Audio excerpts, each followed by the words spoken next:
नमस्कार साथियों। तो चलिए आज के दैनिक जागरण में क्या खास खबरें हैं उन्हें हम लोग एक एक करके देख लेते हैं। और याद रखिए दैनिक जागरण का राष्ट्रीय संस्करण है, तो इसमें आप लोगों को महत्वपूर्ण खबरें ही देखने को मिलेंगी। आप सभी जानते हैं कि कर्नाटक में हो रहा है चुनाव विधानसभा का। और कर्नाटक की बात करें तो आप देखेंगे कि 1 नवंबर 1956 में इसे राज्य बनाया गया था। बेंगलोर इसकी राजधानी है और इसकी सीमा गोवा, महाराष्ट्र, तेलंगाना, आंध्र प्रदेश, तमिलनाडु और केरल से लगती है। यहाँ विधानसभा में आपकी 224 सीटें हैं, विधान परिषद भी है जिसमें 75 सीटें हैं, राज्यसभा में 12 सीटें हैं, लोकसभा में 28 सीटें हैं। 1,91,791 वर्ग किलोमीटर में आपका फैला हुआ है क्या केरल, क्या कर्नाटक, केरल इसका पड़ोसी है। और आप देखेंगे कि इलेक्शन कमीशन ऑफ इंडिया ये चुनाव करवाता है। भारतीय निर्वाचन आयोग एक संवैधानिक संस्था है, संविधान के अनुच्छेद 324 के तहत इसकी स्थापना की बात की गई है। और आप देखेंगे कि 25 जनवरी 1950 में इसकी स्थापना हुई थी और पहले मुख्य चुनाव आयुक्त हमारे सुकुमार सेन थे। और आप देखेंगे कि इसका हेडक्वार्टर नई दिल्ली में आपको देखने को मिलेगा। कर्नाटक की संप्रभुता वाले बयान पर चुनाव आयोग ने कांग्रेस से मांगा जवाब। सोनिया के बयान को लेकर भाजपा ने की थी चुनाव आयोग से शिकायत और सत्तारूढ़ पार्टी ने की थी एफआईआर दर्ज करने की मांग। कांग्रेस की मान्यता रद्द करने का भी आयोग से किया था अनुरोध। स्वतंत्र राष्ट्र होता है संप्रभु। परिभाषा के अनुसार संप्रभु एक स्वतंत्र राष्ट्र होता है। जब कोई देश स्वतंत्र हो जाता है तो उस देश को संप्रभु देश कहा जाता है। भारत का संप्रभु देश और कर्नाटक राज्य इसका गौरवपूर्ण हिस्सा है। आज तक किसी ने भी देश में की संप्रभुता के साथ कन्नड़ लोगों की अखंडता के बारे में सवाल नहीं उठाया। ये आप सभी जानते हैं। देखिए आपको मालूम है कि राजनीति में कोई अब कुछ नैतिकता की बात नहीं होती है। किसी भी पार्टी के नेताओं को उठा लीजिए, सब चलता रहता है। एफएटीएफ की समीक्षा के कारण बढ़ाया ईडी निदेशक का कार्यकाल, नवंबर में होगी सेवानिवृत्ति की, केंद्र कह रहा है। ए मिश्रा को तीसरी सेवा विस्तार का केंद्र ने सुप्रीम कोर्ट में किया बचाव। और सुप्रीम कोर्ट की अगर हम लोग बात करें तो आप सभी जानते हैं कि सर्वोच्च अदालत है हमारी, अनुच्छेद 124 के तहत इसकी स्थापना की बात की गई है और 28 जनवरी 1950 में इसकी स्थापना हुई थी।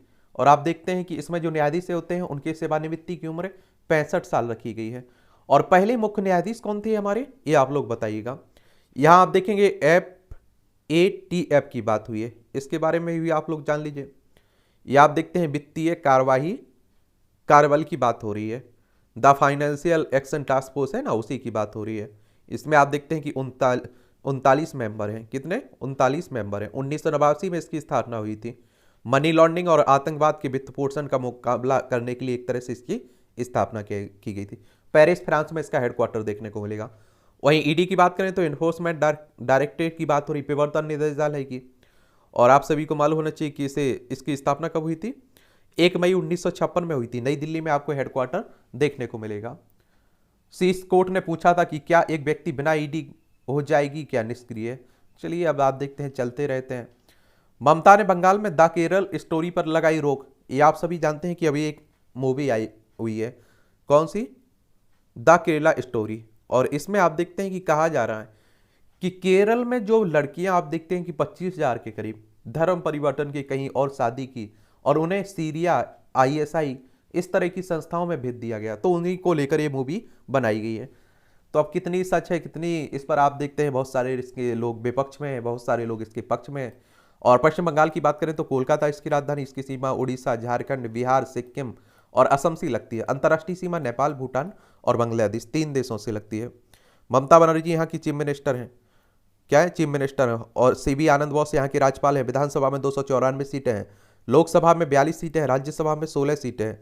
88,752 वर्ग किलोमीटर में आपका पश्चिम बंगाल फैला हुआ है। स्वर्ण मंदिर के पास 31 घंटे में दूसरा धमाका। डीजीपी ने आईईडी के इस्तेमाल की जताई आशंका, जांच शुरू हो चुकी है। एक कंटेनर में रखा गया था कम क्षमता वाला विस्फोट। ये आप देखिए पंजाब की बात हो रही है, हरमिंदर साहब स्वर्ण मंदिर की बात हो रही है। मणिपुर की स्थिति संभालेंगे दिल्ली से भेजे गए विनीत जोशी, राज्य के नए मुख्य सचिव बनाए गए। अभी एनटीए के डीजी व शिक्षा मंत्रालय के अतिरिक्त सचिव थे। ये आप सभी जान रहे हैं कि मैतेई समुदाय को एसटी में शामिल करने को लेकर जो आप देख रहे हैं विरोध चल रहा है, उसी में आप देखते हैं कि कितनी हिंसा हुई यहाँ, कहाँ, मणिपुर में। मणिपुर में इस तरह का देखिए कोई राज्य चर्चा में रहता है तो तब उसके बारे में एक सामान्य जानकारी आप लोग जरूर रखा करिएगा, उससे क्वेश्चंस पूछे जाने की पूरी संभावना रहती है। मणिपुर की राजधानी इम्फाल है और इसकी सीमा आप देखिए नागालैंड से लगती है, असम से लगती है, मिजोरम से लगती है और अंतर्राष्ट्रीय सीमा इसकी म्यांमार से लगती है। कब से? म्यांमार से लगती है। और देखिए 1956 में इसे केंद्र शासित प्रदेश बनाया गया था, 1972 में से पूर्ण राज्य का दर्जा दिया गया था। और अनुसुईया उइके यहाँ के राज्यपाल हैं, मुख्यमंत्री एन बीरेन सिंह हैं। विधानसभा में 60 सीटें हैं, राज्यसभा में 1 सीट है, लोकसभा में 2 सीटें हैं। 22,327 वर्ग किलोमीटर में आपका मणिपुर फैला हुआ है। क्या फैला हुआ है? मणिपुर फैला हुआ है। हनुमानगढ़ में घर पर गिरा MiG-21 लड़ाकू विमान, 3 महिलाओं की मौत हुई है। राजस्थान में देखिए दुर्घटनाग्रस्त हो गया था ना MiG-21, तो उसी की वजह से। निष्क्रिय खातों के वारिसों का पता लगाकर पैसा लौटाएंगे बैंक। ये 35,000 करोड़ रुपए का नहीं है कोई दावेदार, वित्त मंत्री साहब कह रही हैं। अब आप देखिए चाहे वो ना रहा हो तब उसका खाता निष्क्रिय यानी कि लेन देन ना हो रहा हो, लंबे समय से कोई उसमें ना चल रहा हो, तो उन पैसों की बात हो रही है। ठीक है, एक खबर है आपकी राष्ट्रीय राजधानी दिल्ली से जुड़ी हुई है। मेट्रो में QR कोड वाली टिकट व्यवस्था शुरू, टोकन होगा अब आप देखेंगे बंद। सभी स्टेशनों पर प्रवेश और निकास के लिए 2 AFC गेट किए गए हैं अपग्रेड। और इस माह के अंत तक मोबाइल ऐप से भी आप देखिए किराया भुगतान की सुविधा होगी। अच्छी बात है, आप देखेंगे। चलिए ये भी आप देख रहे हैं, दिल्ली सरकार ला रही है प्रीमियम बस योजना को अंतिम रूप देकर मंजूरी के लिए LG के पास भेजा गया है। और इन बसों को चलाने के लिए रूट का निर्धारण एग्रीगेटर ही करेगा, लेकिन उससे दिल्ली सरकार को इसकी सूचना देगी। हो जहां ट्रैफिक अधिक है वहां ज़्यादा बसें चलेंगी। बसों में कम से कम 12 सीटें होना अनिवार्य है। एग्रीगेटर की ही प्रीमियम का किराया तय करेगा। और इसकी स्कीम में 3 वर्ष से पुरानी बस को अनुमति नहीं दी जाएगी। अभी ये बसें CNG की होगी, लेकिन 1 जनवरी 2024 के बाद ये बस खरीदी जाएंगी, वह इलेक्ट्रिक होंगी। चलिए अच्छी बात है।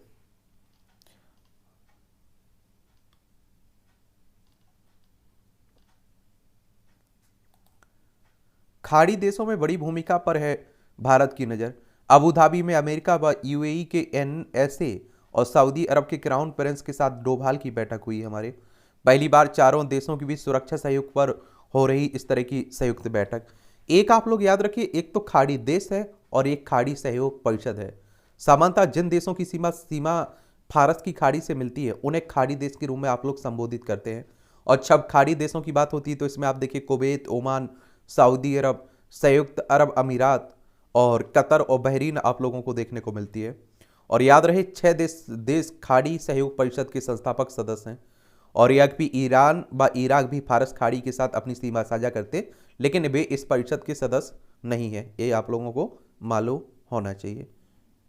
ठीक है, और यहाँ आप देखिए फारस की खाड़ी की बात होती है तो देखिए हमारा प्यारा भारत है, यहाँ आप देखेंगे ये फारस की खाड़ी आपको देखने को मिलेगी, तो ये आप लोग याद रखिएगा। देखिए फारस की खाड़ी दिख रही, इसी की बात हो रही पूरे क्षेत्र की। अवैध संगठन से चीन करवा रहा भारतीय नौसेना अभ्यास की जासूसी। एयरबस C-295 ने भरी पहली उड़ान, वायुसेना की बढ़ेगी ताकत। सैन्य परिवहन विमान ने स्पेन के सेविली शहर में 3 घंटे की सफलतापूर्वक उड़ान भरी। और अभी कई दशक पुराने एवरो 748 पर निर्भर है भारतीय वायुसेना। और साल के अंत तक आप देखिए वायुसेना को C-295 की पहली खेप मिलने की संभावना है। और भारत ने 56 विमानों के लिए किया 21,000 करोड़ का सौदा। एक आप लोग खुद सोच लीजिए, अगर हमें आप देखिए कि अपनी रक्षा क्षेत्र पर इतना खर्च ना करना पड़ता देशों को, तो सभी देशों के पास कितना पैसा बचता है। आप देखिए, अब पड़ोसी पाकिस्तान हो, चाइना हो, तो हमें अपनी रक्षा पर भी ध्यान देना होता है और अच्छा खासा खर्च भी करना पड़ता है। बीते 9 साल में 238 पुरावसी विदेश से वापस लाए गए। आप देखते हैं कि कई बार होता है कि हमारे यहाँ के पुरावसी विदेशों में मैच दिए जाते हैं गैर कानूनी तरीके से, तो उन्हीं को कई मूर्तियां लाई गई, आपको मालूम होगा। उच्च शिक्षा संस्थानों में बढ़ेगी करीब 1 लाख सीटें। अकेले CUT में ही इस साल लगभग 40 लाख छात्रों ने किए थे आवेदन। हिंदू मंदिरों को नुकसान पहुंचाने वालों से सख्ती से निपटेगा ऑस्ट्रेलिया। निकायों का आत्मनिर्भर बना सकती है यह प्रीमियर लीग। उड़ीसा की म्यूनिसिपल प्रीमियर लीग ने शहरी निकायों की आमदनी बढ़ाई और शहरी कार्य मंत्रालय ने दूसरे राज्यों के लिए उदाहरण एक तरह से सामने रखा है। देश के लिए इंदिरा और राजीव का बहा है खून। ये आप देखिए राज्यसभा सदस्य कपिल सिब्बल कह रहे हैं। कश्मीर में चीजें बेहतर हो रही पर इसे अशांत करने का प्रयास होगा, एस जयशंकर विदेश मंत्री कह रहे हैं हमारे। मानसून से पहले कूनो उद्यान में 5 और चीते छोड़े जाएंगे। ये 3 मादा व 2 नर चीते शामिल होंगे। नामीबिया से लाए गए थे ना ये मध्य प्रदेश में आप लोग देखते हैं कूनो राष्ट्रीय अभ्यारण्य है ना, उसी में। चलिए आप देखिए संप्रभुता को लेकर आप देखते हैं जो किसने, सोनिया गांधी ने बयान दिया, उसी को लेकर बात हो रही है। संविधान में संप्रभुता शब्द का प्रयोग भारत को एक पूर्ण स्वाधीन गणराज्य के रूप में परिभाषित करता है। संप्रभुता का उल्लेख नागरिकों के मूलभूत दायित्व से भी है।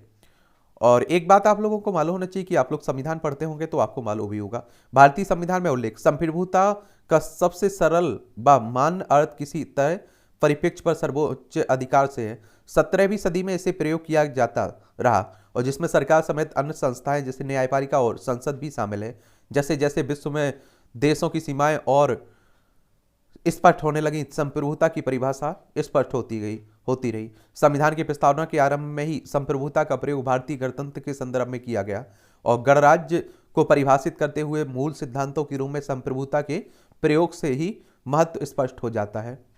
ये मूलभूत दायित्व और शपथ में उल्लेख, संविधान में संप्रभुता का उल्लेख नागरिकों के मूलभूत दायित्व में है। अनुच्छेद 15 AC में के अनुसार हर नागरिकों का दायित्व है कि वह भारत की संप्रभुता और एकता और अखंडता का कायम रखे और प्रधान न्यायाधीश, मंत्रियों, संसद सदस्यों द्वारा ली जाने वाली शपथ में संप्रभुता शब्द का प्रयोग होता है। ये 51 जो आप देखते हैं मौलिक क्या है कर्तव्य है ना, उसी की बात हो रही है उन्हीं में।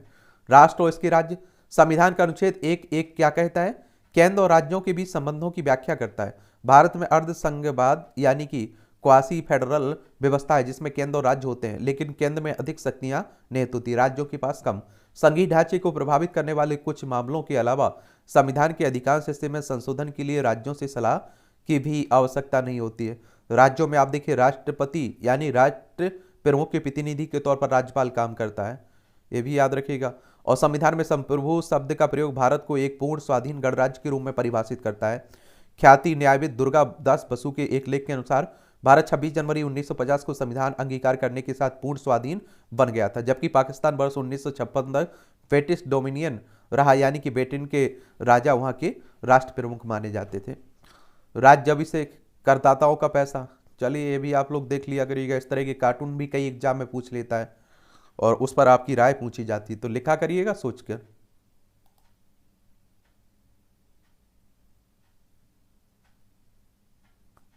ये आप देखिए राजनीति की खबरें चल रही हैं, सब कर्नाटक में चल रहा है ना राजनीति का खेल, तो उसी को लेकर आप देख रहे हो रही बातें सब।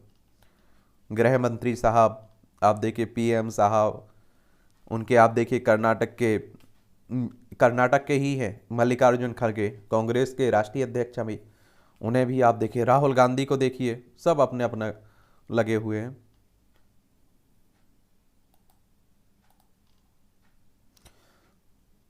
छत्तीसगढ़ में 2000 करोड़ का शराब घोटाला राजनीतिक साजिश से, बघेल यहाँ के चीफ मिनिस्टर साहब कह रहे हैं।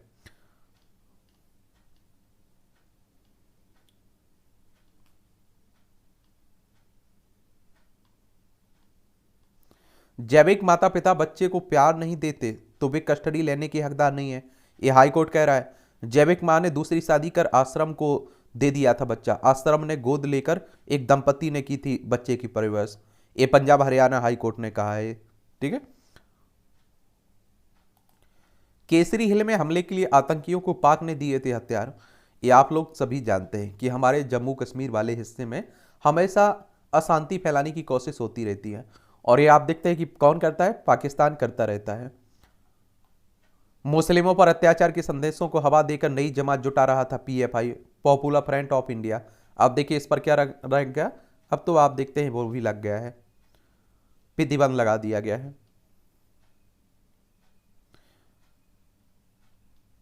CBI ने शिक्षक भर्ती घोटाले में SIT के प्रमुख को बदला, ये आप देखिए पश्चिम बंगाल में जो CBI घोटाला हुआ। 12वीं की परीक्षा में तमिलनाडु की छात्रा को 100% अंक मिले हैं, AS नंदिनी को, आप देखिए 100 में 100%, आप समझ सकते हैं क्या हाल रहा होगा। पाक चीन सेना के साथ जवाब देंगी लद्दाखी युवा, आप देखिए सेना में पार्टनर की भर्ती के लिए काफी संख्या में आगे आए हैं युवा, अच्छी बात है। सरोदबाधक की डिलीट की मानद उपाधि।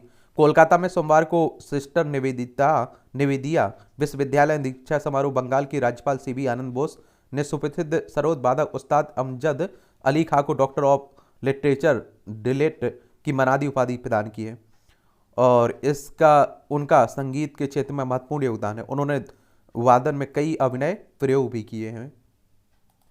सुप्रीम कोर्ट ने आनंद मोहन की रिहाई पर केंद्र और बिहार सरकार से मांगा जवाब। ये आपने देखा होगा कि डीएम की हत्या के आरोप में आप देखते हैं कि इन्हें दोषी पाया गया था, आनंद मोहन को। इन्हें पहले आप देखते हैं कि फांसी की एक तरह से सजा दी गई थी, मौत की। फिर आप देखिए इनकी आजीवन कारावास बदल दिया गया था, फिर अभी इन्हें छोड़ दिया, तो उसी को लेकर बात हो रही है।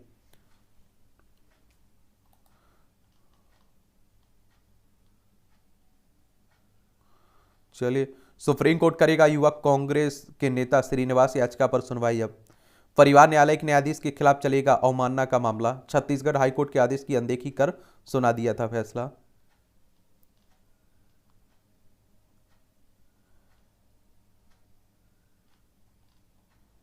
पलायन रोककर रोजगार सृजन का मार्ग प्रशस्त कर रहा है ग्रामीण इनक्यूबेटर। उत्तराखंड सरकार की पहल कोट द्वार स्थित rural business incubator marketing packaging सिखाने संघ बाजार तक पहुंच बनाने में सहायता कर रहा है। अच्छी बात है। आप देखिए, इस तरह की अगर रोजगार गांव में मिलते हैं तो लोग बाहर क्यों जाएंगे।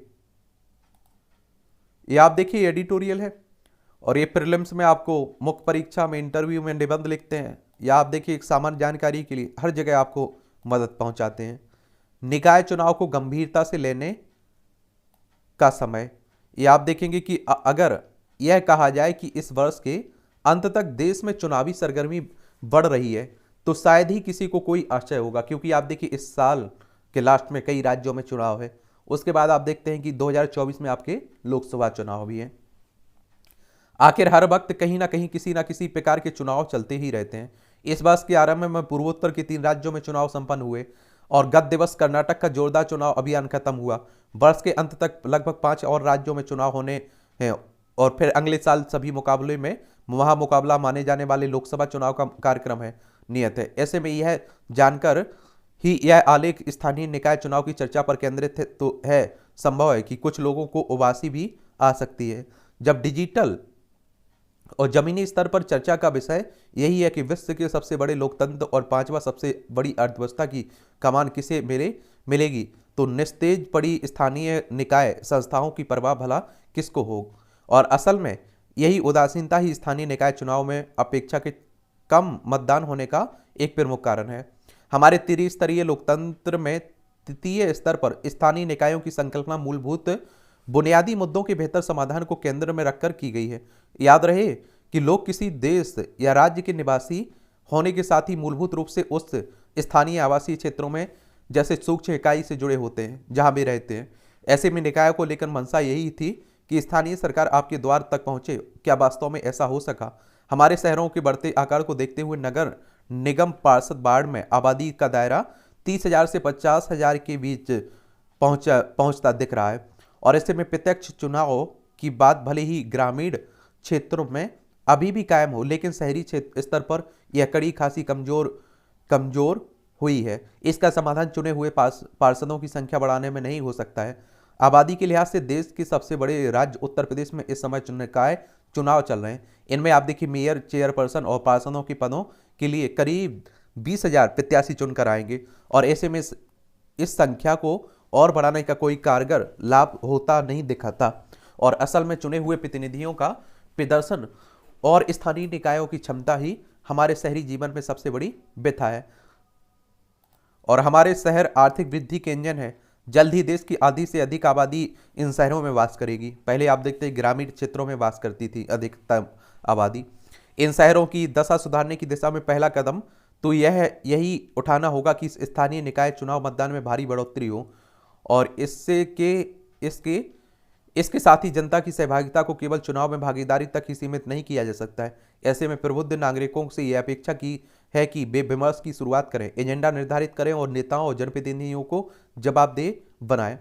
ऐसी कई प्रत्यक्ष समस्याएं हैं जिन्होंने समुचे शहरी परिवेश को अपना चपेट में ले लिया है, और इनकी थाह लेने के लिए आपको आर्किटेक्ट या फिर नगर नियोजक होने की आवश्यकता नहीं है। उद्वेलित करने वाला कचरा प्रबंधन, कालवाह बाहर निकासी तंत्र, अक्षम सीवेज प्रवाह, परिशोधन क्षमताएं बड़ी दुखदाई है। ये अभिशाप हमारी प्रगति को अवरुद्ध कर हमें ऐसी शर्मनाक परिस्थितियों में रहने के लिए विवश करते हैं कि जिससे सभ्य समाज में कोई जगह नहीं हो सकती है।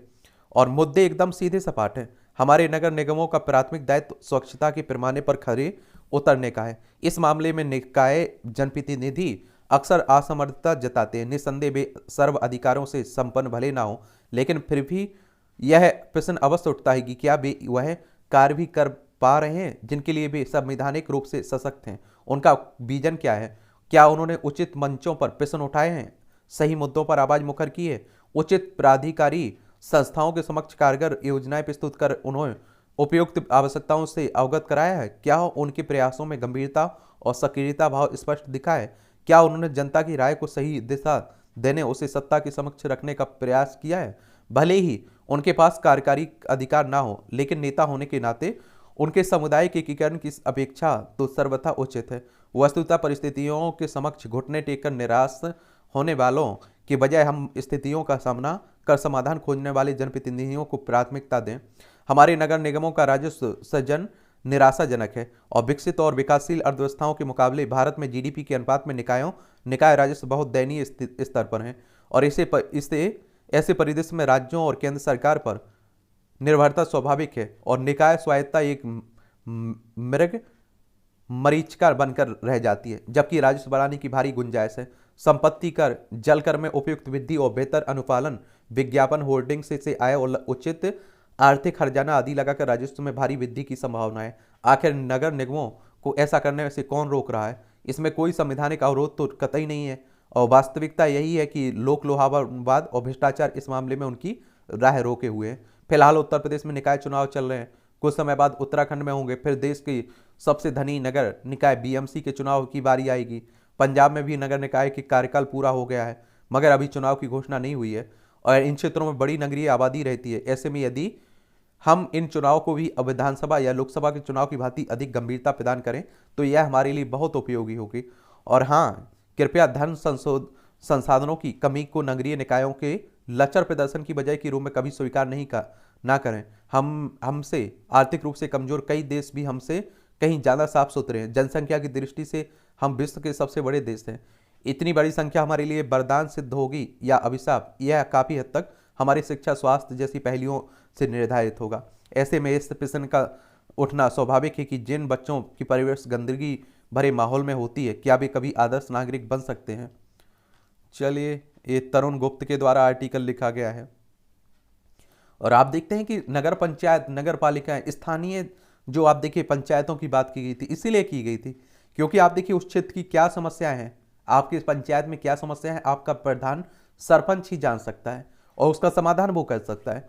और मैंने आप लोगों से हमेशा कहा ना कि अगर आपका सरपंच चाहे तो आप देखिए आपके गांव की 95% समस्याएं खत्म कर सकता है, लेकिन उन्हें अपने भ्रष्टाचार से फुर्सत मिली तब तो। महत्वाकांक्षी राष्ट्रीय क्वांटम अभियान क्वांटम तकनीक को भविष्य में होने वाले आर्थिक और सामाजिक बदलाव का भाग माना जा रहा है। पिछले दिनों केंद्र सरकार ने राष्ट्रीय क्वांटम मिशन को मंजूरी दी थी। इसके तहत अगले 6 साल तक क्वांटम तकनीक पर आधारित शोध को बढ़ावा दिया जाएगा और इसमें 6,000 करोड़ रुपए खर्च होंगे। इसके साथ ही भारत राष्ट्रीय क्वांटम मिशन शुरू करने वाला विश्व का 7वां देश बन गया है। अमेरिका, चीन, कनाडा, जर्मनी, फ्रांस और फिनलैंड क्वांटम मिशन पर काम कर रहे हैं। क्वांटम तकनीक को भविष्य में होने वाली आर्थिक सामाजिक बदलाव का भाग माना जा रहा है और क्वांटम कंप्यूटर से हमें अविश्वसनीय डाटा प्रसंस्करण शक्ति हासिल होगी। ऑटोमेशन आधारित सेवाओं का विकास करना हो या फिर वर्चुअल करेंसी से लेकर साइबर सुरक्षा की अवैध दीवार खड़ी करनी हो, जीवन के हर क्षेत्र में क्वांटम कंप्यूटर बेहद उपयोगी साबित होंगे। दवाओं की खोज करने, अणु श्रृंखलाएं बनाने, जलवायु आपदा प्रबंधन, उसके लिए रियल टाइम डाटा मुहैया कराने में क्वांटम कंप्यूटर का कोई सानी नहीं होगा। यह नीतियां बनाने से लेकर आविष्कार में डाटा प्रसंस्करण की अहम भूमिका निभाएगा और वर्तमान भविष्य के क्वांटम कंप्यूटर में सबसे बड़ा और अंतर इनके पीछे काम करने वाली यांत्रिकी का है। चलिए, अच्छी बात है। चलिए, देख लिया करिएगा आप लोग इस तरह के आर्टिकल भी। और ये जीवन का पाठ, हनुमान जी न केवल सर्वश्रेष्ठ राजनयिक हैं बल्कि उन्होंने विश्व को ज्ञान के कई ऐसे पाठ पढ़ाए हैं जो सदियों तक लोगों को दिशा दिखाएंगे। चलिए, अच्छा कॉलम लिखा जाता है, देख लिया करिएगा। ये आप देखेंगे ममता की मनमाना फैसला, जो बहुचर्चित केरल दा स्टोरी पर पाबंदी लगाई गई, उसी को लेकर बात हो रही है। इसमें कहा जा रहा है कि एक धर्म को टारगेट करने की बात हो रही है। खतरनाक मंसूबे। उत्तर प्रदेश के 20 जिलों में एटीएस की छापेमारी के बाद पीएफआई के 2 सदस्यों की गिरफ्तारी हुई ना, और 70 लोगों को हिरासत में लिया गया, तो उन्हीं की सबकी बात हो रही है। ऑपरेशन कावेरी की सफलता। सूडान में ज्यादातर भारतीय आयुर्वेदिक दवा बनाने और बेचने का काम करते थे। अभी आप देखें कि जो पिछले दिनों गृह युद्ध की स्थिति बनी हुई थी, तो वहां से निकालने के लिए हमारे सैनिकों को, हमारे लोगों को ऑपरेशन कावेरी चलाया गया था। तो याद रखिएगा इसे। यहाँ भी छोटे छोटे कॉलम रहते हैं, इन्हें भी पढ़ सकते हैं आप लोग। स्वच्छ यमुना की जगी नई उम्मीद।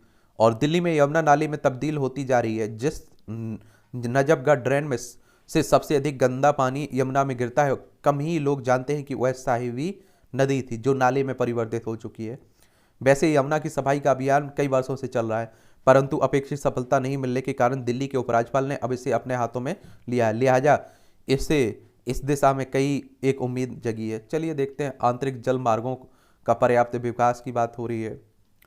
आप देखते हैं कि डायरेक्ट, आप देखते हैं नाले रहते हैं, जो गंदे नाले रहते हैं उन्हें नदियों में छोड़ दिया जाता है।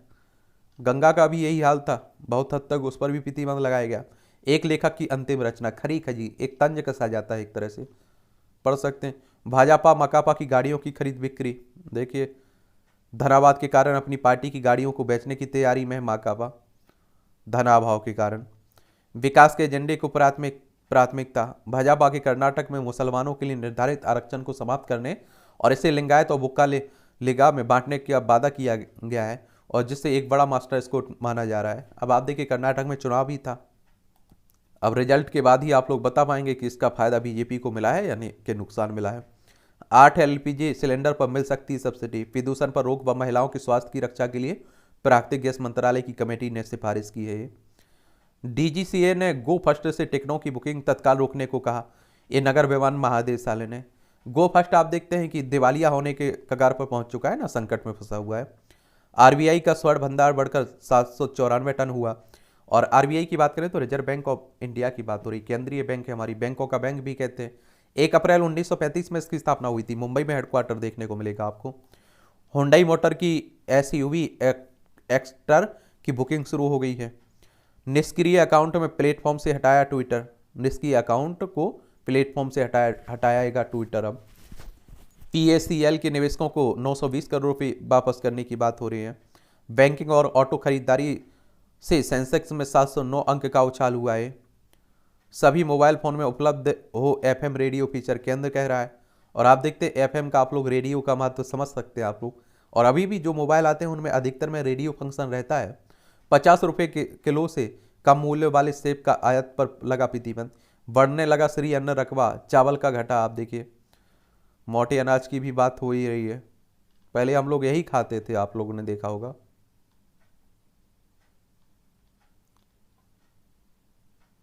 पनामा पेपर्स बावले मुंबई के कारोबारी की 41 करोड़ की संपत्ति जब्त हुई ईडी ने। पाकिस्तान के पास विकास योजनाओं के लिए पैसे नहीं है और संघीय सरकार प्रांतीय योजनाओं की फंडिंग रोकने पर कर रही है विचार। आईएमएफ से जल्द मदद मिलने की उम्मीद नहीं है। आईएमएफ यानी कि किसकी बात हो रही है, इसके बारे में याद रखिएगा। इंटरनेशनल मॉनेटरी फंड, अंतर्राष्ट्रीय मुद्रा कोष की बात हो रही है। और इस तरह की जो भी संगठन है उनके बारे में जरूर याद रखा करिएगा। इसकी स्थापना कब हुई थी? 27 दिसंबर 1945 में। अंतर्राष्ट्रीय वित्तीय संस्थान है और वॉशिंगटन डीसी यूएसए में इसका हेडक्वार्टर आपको देखने को मिल जाएगा। और इसका उद्देश्य अंतर्राष्ट्रीय मौद्रिक सहयोग को बढ़ावा देना, अंतर्राष्ट्रीय व्यापार को सुगम बनाना, स्थायी आर्थिक विकास को बढ़ावा देना, भुगतान संतुलन की कठिनाइयों का सामना करने वाले सदस्यों को संसाधन उपलब्ध कराना, अंतर्राष्ट्रीय वित्तीय संकटों से बचाव और वसूली में सहायता करना इसका काम है। चैट जीपीटी के दुरुपयोग से ट्रेन दुर्घटनाओं की फर्जी खबर पर चीन में पहली गिरफ्तारी हुई है। या आप देखें, आर्टिफिशियल इंटेलिजेंस एआई तकनीक का इस्तेमाल करके हुए ऑनलाइन प्रसारित करने के आरोप में आप देखिए एक व्यक्ति की गिरफ्तारी की बात हो रही है। कृत्रिम बुद्धिमत्ता। यूक्रेन के शहरों पर आत्मघाती ड्रोन हमले की झड़ी। ये आप देख रहे हैं कि यूक्रेन और रूस में बड़े लंबे समय से युद्ध चला है। यूक्रेन रूस, ये हमारा प्यारा भारत है। कब खत्म होगा ये कह पाना बड़ा मुश्किल है। 199 भारतीय मछुआरों को 12 मई को रिहा करेगा पाकिस्तान। सरेआम कोड़े मारने और फांसी देने की सजा रोके तालिबान, यूएन कह रहा है, संयुक्त राष्ट्र कह रहा है, यूनाइटेड नेशंस। 24 अक्टूबर 1945 में इसका स्थापना हुई थी। न्यूयॉर्क यूएसए में हेडक्वार्टर देखने को मिलेगा। ईरान में इस निंदा मामले में 2 लोगों को दी गई फांसी। इस निंदा यानी कि ईश्वर की निंदा की बात होती है। अवैध नागरिक मामले में नेपाल में 10 भारतीय गिरफ्तार हुए हैं। टेक्सास में भारत वाहन की चपेट में आने से 8 की मौत हुई है। सीरिया का ड्रग माफिया हवाई हमले में मारा गया। चुनाव में उम्र के मुद्दे बाइडन ने कहा मेरा करियर 280 साल का है। भारतवंशी पर आईएस से जुड़ी महिलाओं को धन भेजने का आरोप। अमेरिका में गोलीबारी में मरने वालों में हैदराबाद की इंजीनियर भी शामिल है। देख लीजिए। ऐश्वर्या आप देखेंगे थाटी कोंडा डल्लास में एक कंपनी में प्रोजेक्ट मैनेजर थी ये। लेखिका से दुष्कर्म मानहानि मामले में गवाही नहीं देंगे ट्रंप, एक पूर्व राष्ट्रपति हैं अमेरिका के। खैबर पख्तूनख्वा की स्वात घाटी में फिर लौटा तालिबान। किंग्स चाल की ताजपोशी समारोह में अभिनेत्री सोनम कपूर ने नमस्ते से शुरू किया संबोधन। कॉमनवेल्थ पर दिए गए भाषण को लेकर प्रशंसा के साथ आलोचना भी झेलनी पड़ी थी इन्हें। भारतीय डॉक्टर पर महिला मरीजों के यौन उत्पीड़न का आरोप लगा है अमेरिका में। ये आप देख रहे हैं कि खेल का क्षेत्र है, इसका भी एक ओवरव्यू ले लिया करिएगा। आईपीएल भी चल रहे हैं, 2008 में शुरू हुए थे। महिलाओं का आईपीएल भी शुरू हो चुका है 2023 से। जेफरी ने पूरी कर ली पहली रेस। भारत की जेफरी एमेनुअल ने क्वालिफाइंग सत्र में बाइक के दुर्घटनाग्रस्त हो जाने के बावजूद यहां प्रसिद्ध सर्किट डो एस्टोरेल FIM विश्व चैंपियनशिप जूनियर जेपी के पहले दौर में अपनी पहली रेस पूरी कर ली है। अजीत और अंचिता शीर्ष 2 में रहे। भारतीय भारोत्तोलन अजीत नारायण और अंचिता सेउली सोमवार को एशियाई चैंपियनशिप की पुरुष की 73 किलोमीटर स्पर्धा में क्रमशः पहले और दूसरे स्थान पर रहे हैं। फिल्म में आवाज देंगे गिल, भारतीय बल्लेबाज शुभम गिल। यूएस में होगा T10 league. Abu Dhabi T10 का आयोजन करने वाले T10 ग्लोबल स्पोर्ट ने यूएस मास्टर T10 लीग कराने की घोषणा की है। सेविया ने लॉन्च की वित्तीय चित्री। ला लीगा के 30 क्लबों में एक सेविया ने भारत में नेवर सरेंडर कभी हार नहीं मानने की वित्तीय चित्र लॉन्च की है। मोनाको MP में निके की जीत। एनाविजन रेसिंग के निक कैसिडो ने मोनाको ई फिक्स में शीर्ष स्थान पर रहकर फार्मूला ई चैंपियनशिप में बढ़त हासिल की है। पाक में नहीं होगा एशिया कप, श्रीलंका कर सकता है मेजबानी। WTC फाइनल की ईशान टीम में शामिल हुए भारतीय क्रिकेट कंट्रोल बोर्ड ने शास्त्री ने दी कोहली को रन गति बरकरार रखने की सलाह। मेसी ने PSG के साथ वापस शुरू की ट्रेनिंग। आप सविता की अगुवाई में ऑस्ट्रेलिया दौरा करेगी भारतीय हॉकी टीम। सिटी के सामने चैंपियन रियल मैड्रिड की चुनौती अब आप देखेंगे। अलकराज लगातार दूसरे बार बने मैड्रिड ओपन चैंपियनशिप। विश्व चैंपियनशिप में पदार्पण सचिन ने जीत कर की शुरुआत। भारतीय मुक्केबाज सचिन सहवाग की बात हो रही है। अध्यात्म में भरोसा करते हैं तो ये भी पढ़ा करिए, प्रसन्नता बन जाएगा परमात्मा। परमेश्वर से एक रूपता की बात हो रही है और स्वयं के अनुभव से आता है ज्ञान। उत्तराखंड में अब स्कूल में मिलेंगे निवास आय और जाति प्रमाण पत्र। अच्छी बात है, आप देखेंगे।